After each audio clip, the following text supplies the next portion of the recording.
The back of the house, next door's garden, looking down over the shed. That's what the shed overlooks, all this forest kind of valley area. And that is the fire that is smouldering out because of the rain, but it's nice. Gone back to clearing up inside the house, more junk to throw out. But this is the storm, and that is the fantastic views from out here.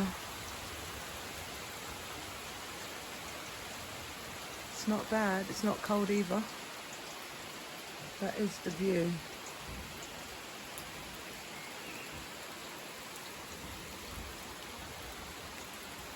So yeah, it's quite nice, it's quite humid. So, ciao for now.